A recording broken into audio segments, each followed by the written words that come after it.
Et si je te disais que la façon dont tu commences ta journée peut complètement changer le cours de ta vie? Je ne parle pas de miracle. Je parle de commande mentale, de petites phrases qui, répétées avec intention, ont le pouvoir de guider ton esprit avant que le monde ne tente de le faire à ta place.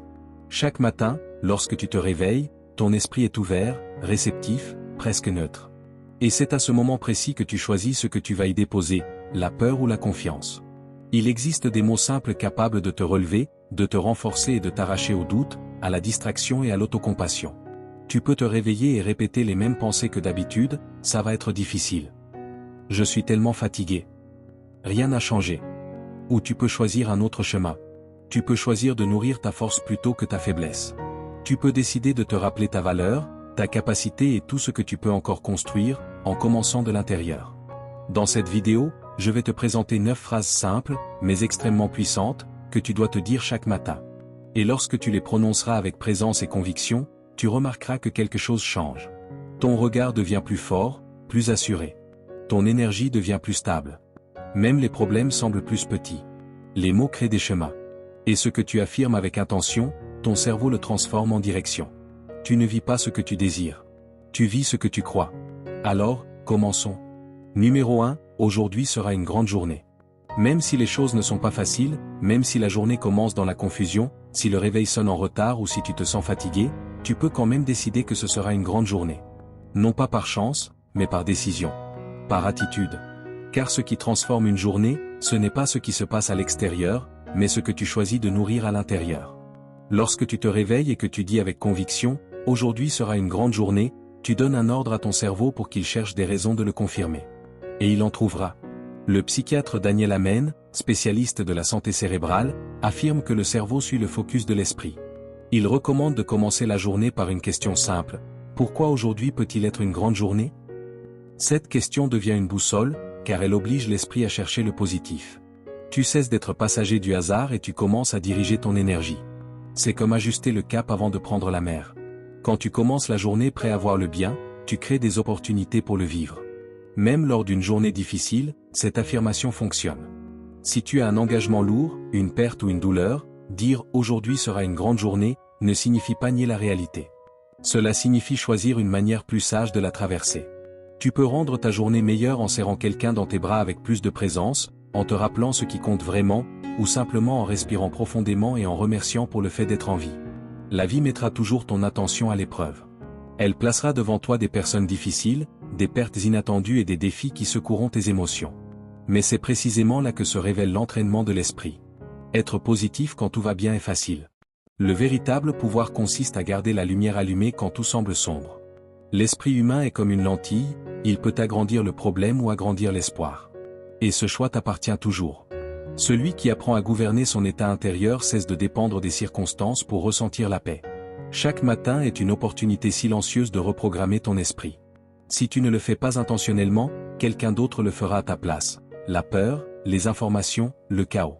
Alors, avant de regarder ton téléphone, dis-toi, à voix haute si possible, aujourd'hui sera une grande journée, et je vais faire en sorte qu'elle le soit. Et c'est à cet instant que la journée commence à obéir à ton esprit, et non l'inverse. Car 10% de ta vie correspond à ce qui t'arrive, et 90% à la manière dont tu y réagis. Et c'est ce choix qui transforme une journée ordinaire en une journée extraordinaire. Numéro 2, quelque chose de bon va m'arriver aujourd'hui. Après avoir dit, aujourd'hui sera une grande journée, ajoute, quelque chose de bon va m'arriver aujourd'hui. Cette phrase simple change complètement l'énergie avec laquelle tu commences ta journée. Elle crée une attente, une curiosité, comme si ta vie était une petite aventure en attente d'un événement spécial. Lorsque tu te réveilles en t'attendant au pire, ton esprit cherche des problèmes. Mais lorsque tu te réveilles en t'attendant au meilleur, ton esprit devient un chasseur de bonnes surprises. Ce n'est pas de la magie, c'est une question de focus. Ton cerveau fonctionne comme un radar, il trouve ce que tu lui ordonnes de chercher. Si tu dis « quelque chose de bon va m'arriver aujourd'hui », tu passes toute la journée attentif aux petits miracles, un sourire inattendu, un message d'un vieil ami, une opportunité qui apparaît sans prévenir. C'est comme marcher sur un chemin, soudain, remarquer des fleurs qui ont toujours été là, mais que tu n'avais jamais vues. La différence ne réside pas dans le chemin, mais dans la personne que tu deviens en le parcourant. Et ici entre en jeu une vérité stoïcienne. Marcus Aurelius a écrit « L'âme se colore de la teinte de ses pensées ». Lorsque tu teintes tes pensées d'optimisme, le monde change de tonalité. Les mêmes paysages prennent une nouvelle vie, les mêmes personnes paraissent plus légères, et même les difficultés deviennent moins menaçantes. C'est l'une des plus grandes capacités que tu puisses développer, avoir une bonne attitude sans avoir besoin d'un motif. Réfléchis, combien de fois t'es-tu levé de mauvaise humeur sans raison? Combien de fois as-tu perdu ton calme avant même que la journée ne commence? Nous sommes souvent entraînés à tomber dans la mauvaise humeur automatique. C'est le pilote inconscient de l'esprit. Mais tu peux inverser cela. Tu peux t'entraîner à te réveiller avec sérénité, à être de bonne humeur sans raison particulière, simplement parce que c'est ton état naturel, le point d'équilibre de ton âme. Être de bonne humeur sans raison n'est pas de la naïveté. C'est de la maîtrise de soi. C'est décider que le monde extérieur ne commandera plus ton monde intérieur. Et lorsque tu vis ainsi, le bon commence à arriver plus fréquemment, non par coïncidence, mais parce que tu es enfin ouvert à le voir. Quelque chose de bon se produit lorsque tu changes la fréquence de ton attention. Ce qui était du bruit devient musique. Ce qui était distraction devient signal. Ce qui semblait ordinaire révèle un sens. La vie ne se transforme pas soudainement, elle se laisse simplement voir par celui qui a appris à regarder. Alors répète maintenant, avec calme et conviction, quelque chose de bon va m'arriver aujourd'hui. Puis demande-toi, pourquoi pas? Car, comme l'a dit Joseph Campbell, le grand mythologue américain, lorsque tu suis ce qui te donne vie, des portes s'ouvrent là où il n'y avait auparavant que des murs. Numéro 3, peu importe ce qui arrivera aujourd'hui, je peux le gérer. Cette phrase est une ancre. Si tu ressens souvent de l'anxiété, elle peut devenir le point d'équilibre qui te manquait. Car l'anxiété naît lorsque tu doutes de ta propre force. C'est l'esprit qui tente de contrôler l'incontrôlable, qui fabrique des douleurs qui n'existent pas encore, qui essaie de se protéger en imaginant le pire. C'est la peur qui veut résoudre le futur avant même qu'il n'existe. Tu penses, et si ça tourne mal? Et si je n'y arrive pas? Et si c'est trop pour moi? Mais ce mantra remet la vérité à sa place. Tu n'es plus la même personne qu'avant. Tu as déjà traversé des jours pires. Tu as survécu. Et c'est tout ce dont tu as besoin de te souvenir lorsque ton esprit essaie de te convaincre du contraire. Quand tu dis, peu importe ce qui arrivera aujourd'hui, je peux le gérer, tu interromps le cycle de l'inquiétude et tu actives celui de la confiance. C'est comme si tu disais à ton cerveau, quoi qu'il arrive, je resterai debout. Considère cela comme un bouclier mental. Tu ne dis pas que tout sera facile. Tu dis que, même si c'est difficile, tu garderas ton équilibre. Et cette différence change tout. Car la maturité émotionnelle ne consiste pas à éviter l'inconfort, mais à le supporter avec lucidité. Lorsque tu reconnais tes ressources, ton calme, ton courage, ta clarté, tu deviens capable d'affronter ce qui se présente devant toi.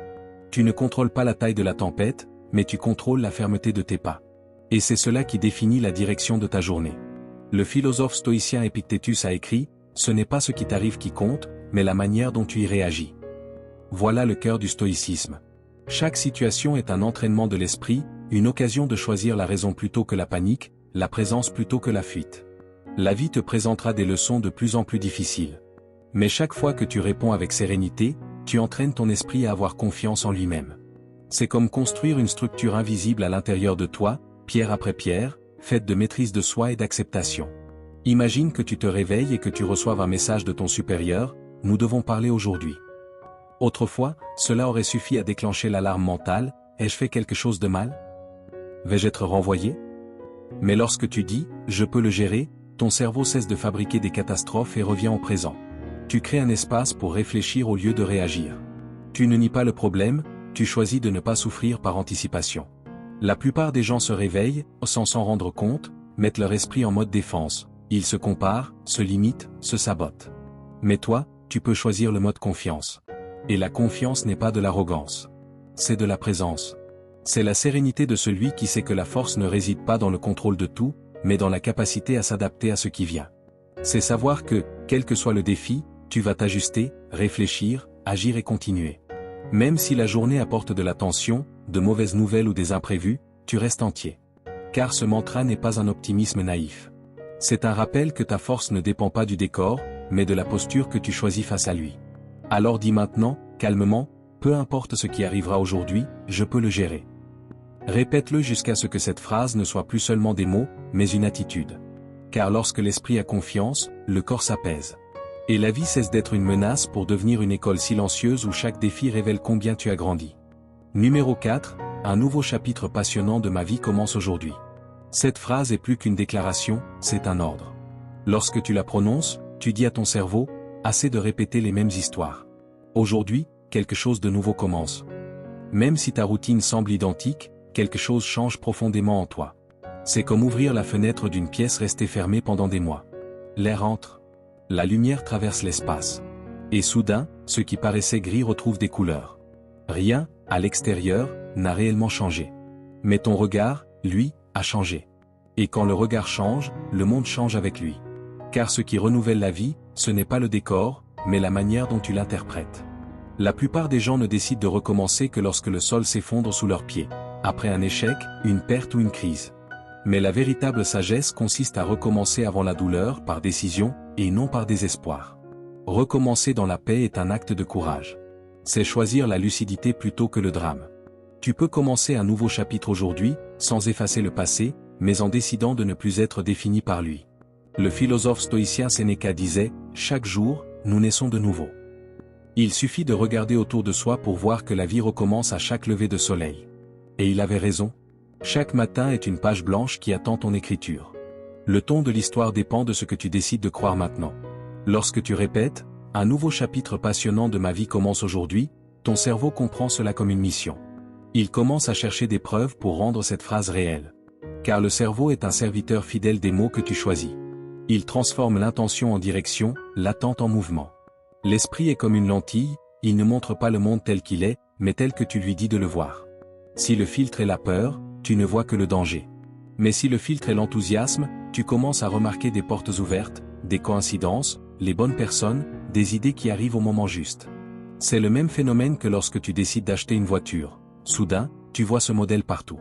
Il a toujours été là, mais il ne faisait pas partie de ton attention. Il en va de même pour l'espoir. Lorsque tu affirmes, un nouveau chapitre commence aujourd'hui, tu instruis ton esprit à chercher tout ce qui peut éclore. Tu actives la partie de ton esprit qui recherche le renouveau, le sens et les possibilités. Soudain, l'ordinaire prend un nouveau sens. Une conversation devient une connexion. Un problème devient un apprentissage. Une rencontre devient une opportunité. La réalité ne change pas de couleur d'elle-même. C'est ton regard qui l'a peint. Alors dis avec conviction, un nouveau chapitre passionnant de ma vie commence aujourd'hui. Ressens le poids du passé s'alléger, comme quelqu'un qui ferme un vieux livre pour en ouvrir un autre. Le nouveau ne commence pas à l'extérieur. Il commence à l'instant précis où tu décides de cesser de répéter. Et lorsque cette décision est sincère, la vie, en silence, commence à conspirer en ta faveur. Numéro 5, aujourd'hui, je reconnais mes efforts. Tu t'exiges tellement que, parfois, tu oublies combien tu as grandi. Tu regardes toujours ce qui manque, ce qui n'a pas encore fonctionné, et presque jamais tout ce que tu as appris à supporter, à recommencer, à endurer en restant debout. L'esprit humain a cette tendance, il s'habitue à ses propres réussites et finit par les considérer comme une obligation. Mais arrête-toi un instant et observe ta routine avec honnêteté. Combien de fois t'es-tu levé fatigué et y es-tu allé quand même? Combien de fois as-tu continué en silence alors que ton esprit te disait d'abandonner? Cela, c'est de la force. Pourtant, tu as appris à ne voir la force que dans les résultats visibles, alors que le plus grand pouvoir réside dans ce que personne ne mesure, la constance. Te reconnaître n'est pas de la vanité. C'est de la lucidité. C'est comprendre que tu joues un jeu à long terme et que le progrès n'apparaît pas toujours sur le tableau du jour. Beaucoup pensent que reconnaître sa propre valeur est de l'ego. C'est tout le contraire. C'est un acte de responsabilité émotionnelle. C'est te dire, je sais ce que je fais pour moi. Je vois ce que personne d'autre ne voit. Marcus Aurelius disait, regarde en toi. Il y a une source de force qui ne se tarira jamais si tu y reviens sans cesse.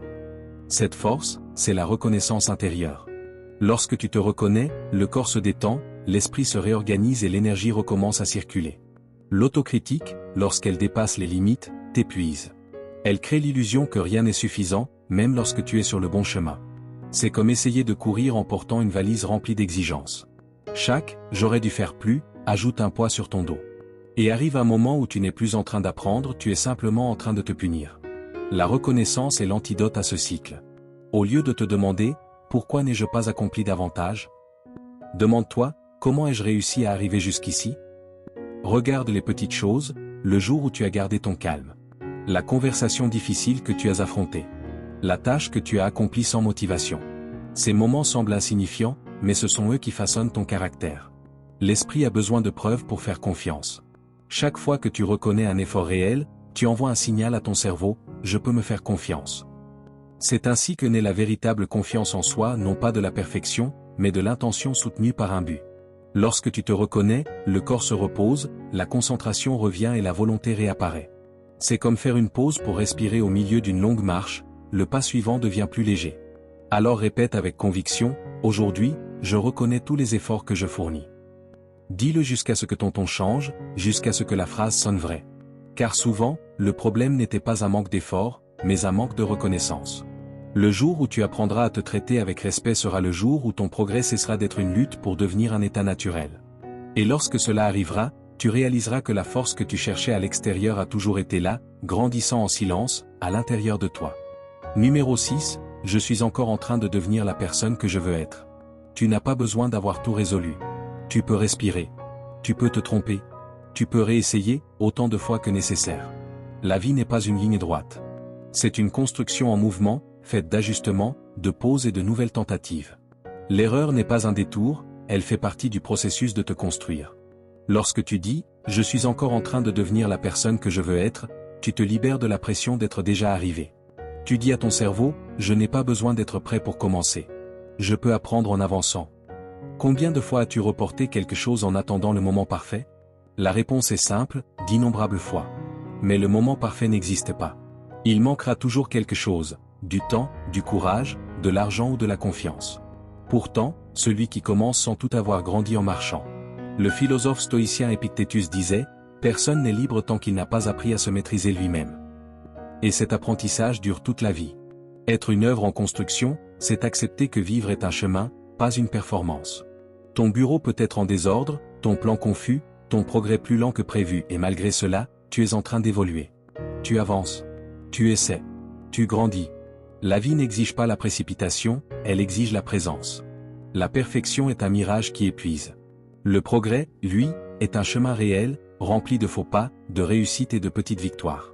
Celui qui cherche à être parfait se paralyse. Celui qui accepte d'apprendre avance.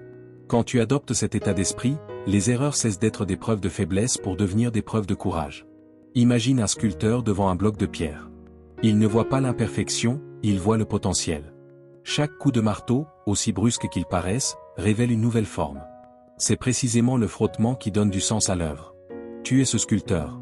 Et la vie que tu façonnes est le résultat des décisions que tu prends chaque jour, pas de celles que tu redoutes encore de prendre. Alors dis-toi, avec calme et fermeté, je suis encore en train de devenir la personne que je veux être. Et chaque fois que ton esprit voudra t'exiger d'être déjà prêt, réponds-lui avec sérénité, c'est précisément pour cela que je suis en train d'évoluer. Car le progrès ne naît pas lorsque tout est parfait. Il naît lorsque tu décides de continuer, même avec des doutes, même en étant encore en construction. C'est dans cet espace entre l'erreur et la réussite que grandit la sagesse. Plus tu acceptes d'être une œuvre en devenir, plus la vie commence à coopérer avec ton propre rythme. Numéro 7, je suis reconnaissant pour tout ce que j'ai. La gratitude est la base d'un esprit fort. Lorsque tu apprends à reconnaître ce que tu possèdes déjà, ta manière de voir le monde change complètement. Nous vivons à une époque de comparaison constante. Les réseaux sociaux nous montrent des villas, des voitures de luxe, des voyages et des sourires soigneusement mis en scène. Et sans même t'en rendre compte, tu peux commencer à mesurer ta propre valeur à partir de ce qui te manque. Mais la vérité est simple, rien d'extérieur ne sera jamais suffisant tant que ton regard restera fixé uniquement sur ce que tu n'as pas encore. Lorsque tu entraînes ton esprit à remercier, tout change. Tu cesses de fixer le vide du verre et tu commences à voir l'eau qu'il contient encore. La comparaison perd de sa force, car ton attention passe du désir à la présence. Ce qui te semblait insignifiant devient alors une raison de gratitude. Thomas Aquina disait, « La gratitude est la mère de toutes les vertus ». Et il avait raison. La gratitude apporte l'humilité, renforce la résilience et te reconnecte à l'essentiel. Lorsque tu remercies, tu dis à la vie, « Je reconnais ce que j'ai déjà reçu ». Et ce simple acte te redonne du pouvoir, le pouvoir de réaliser que tu possèdes plus que tu ne l'imaginais. Pense à une journée difficile. Tu peux te perdre dans la fatigue, dans les critiques ou dans les erreurs. Ou bien tu peux choisir de remercier, pour ta santé qui te permet d'avancer, pour ton travail, pour une personne sur qui tu peux t'appuyer. Les problèmes ne disparaissent pas, mais leur poids change. La gratitude n'efface pas la douleur, mais elle allume une lumière en son sein. Elle transforme aussi les relations. Lorsque tu reconnais et valorises même les petits gestes, tu crées un cercle d'affection et de réciprocité. Un simple « merci » peut changer le ton d'une conversation, dissoudre un conflit, rapprocher les cœurs. La véritable paix n'est pas du fait de tout posséder, mais de savoir apprécier ce que l'on a déjà. Lorsque tu répètes chaque jour « Je suis reconnaissant pour tout ce que j'ai », tu reprogrammes ton esprit pour voir le bien, même dans les jours difficiles. La gratitude est comme une clé, elle ouvre un espace en toi pour que le nouveau puisse entrer. Et plus tu remercies, plus tu découvres de raisons de continuer. Numéro 8, si je continue à me présenter, la vie me récompensera.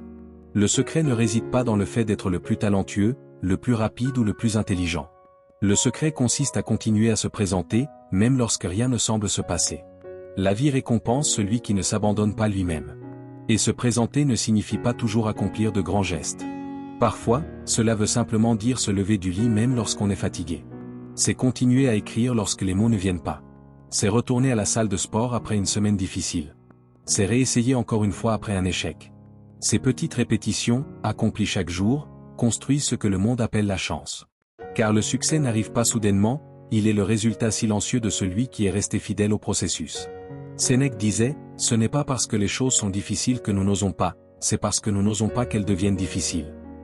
La persévérance est une forme de courage.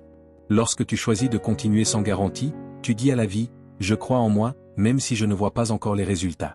Le progrès est souvent invisible. Il se produit en silence, dans les efforts que personne ne remarque. Pourtant, c'est précisément cet effort constant qui transforme l'impossible en inévitable. Pense à un champ qui vient d'être semé. Pendant des semaines, il semble que rien ne se passe. La terre paraît vide. Puis, un jour, sans avertissement, les premières pousses apparaissent. Mais elles ne sont nées que parce que quelqu'un a continué d'arroser, même lorsqu'il ne voyait rien. Tu es ce semeur. Et chaque acte de constance est une goutte d'eau qui prépare la récolte. Alors répète-toi, si je continue à me présenter, la vie me récompensera. N'abandonne pas parce que cela prend du temps. Bien sûr que cela prend du temps. Tout ce qui en vaut la peine demande du temps. Mais le temps récompense toujours celui qui persévère. Continue à te présenter. Continue à essayer. Continue à croire. Car la vie reconnaît toujours celui qui ne fuit pas la lutte. Et un jour, lorsque tu regarderas en arrière, tu comprendras que la récompense n'était pas seulement ce que tu as accompli, mais la personne que tu es devenue pendant que tu persistais. Numéro 9, aujourd'hui, j'ai quelque chose à offrir. Beaucoup de personnes passent leur vie à attendre que la confiance apparaisse, comme si elle était une récompense qui arrive après le succès. Pourtant, la vérité est tout autre, la confiance est ce qui ouvre les portes du succès. Elle naît lorsque tu décides d'agir sans garantie. Elle commence lorsque tu cesses de te demander si tu es prêt et que tu choisis simplement de contribuer avec ce que tu as déjà. Parfois, ce qui manque n'est pas une opportunité, mais la conscience de la valeur de ce que tu portes déjà en toi. Tes connaissances, ton expérience, ta présence, tout cela a déjà une utilité, ici et maintenant. Mais tant que tu doutes, le monde ne peut pas le voir. Personne ne perçoit clairement celui qui continue à se cacher. Cette réalité a été illustrée en 1978 par une expérience menée par des chercheurs américains, connus sous le nom d'effet Pygmalion. Des enseignants furent informés que certains élèves avaient un fort potentiel intellectuel. En réalité, c'était faux, il s'agissait d'enfants tout à fait ordinaires. Pourtant, au fil de l'année, ces élèves ont obtenu de meilleurs résultats, participé davantage et développé une plus grande confiance en eux. Ce n'était pas de la magie, mais de l'attente positive. Lorsque les enseignants ont cru en eux, ils les ont traités différemment, et les enfants ont grandi à la hauteur du regard qui croyait en eux. Il en va de même pour toi. La manière dont tu te perçois change ta façon d'agir. Celui qui se sent petit agit petit. Celui qui se reconnaît capable commence à occuper sa place. L'esprit humain suit les ordres que tu lui donnes. Si tu répètes « je ne suis pas assez bon », ton corps hésite. Si tu affirmes « je peux apporter quelque chose », ton corps répond avec présence, assurance et énergie. On dit que lorsque tu t'engages vraiment, des forces qui semblaient endormies commencent à t'aider. C'est exactement ce qui se produit lorsque tu cesses d'attendre la confiance et que tu commences à agir. Avoir confiance en soi ne signifie pas se croire parfait. Cela signifie savoir que, même en trébuchant, tu apprends vite. Toute croissance implique du mouvement, tu tombes, tu te relèves, tu ajustes, tu essaies encore. Voilà le véritable cycle de la confiance en soi, non pas celui de la perfection, mais celui de la pratique. L'erreur n'est pas un signe d'incapacité, c'est un signe d'engagement. Plus tu t'impliques, plus ton cerveau comprend, je sais faire partie, je sais contribuer. À chaque tentative, tu construis une mémoire de compétences. Et le « est-ce que je peux » commence à se transformer en « oh je l'ai déjà fait, je peux le refaire ». Lorsque tu affirmes « aujourd'hui, j'ai quelque chose à offrir », tu te rappelles que tu es un acteur de ta vie, pas un simple spectateur. Ce changement transforme ton corps, le ton de ta voix, ton regard. Tu commences à parler moins de ce qui te manque et davantage de ce que tu peux donner. Et, paradoxalement, c'est précisément à ce moment-là que les opportunités apparaissent. Le monde répond à ce que tu exprimes avec conviction. Alors, au réveil, dis avec fermeté, aujourd'hui, j'ai quelque chose à offrir. Non pas parce que tout est parfait, mais parce que tu es en mouvement. Et celui qui est en mouvement a toujours quelque chose à donner, ne serait-ce que l'exemple de ne pas avoir abandonné. Merci d'être arrivé jusqu'ici. Si cette réflexion t'a aidé à voir les choses sous un autre angle, je t'invite à t'abonner à la chaîne. Ici, nous continuons ensemble à réfléchir, à grandir et à construire une force intérieure solide.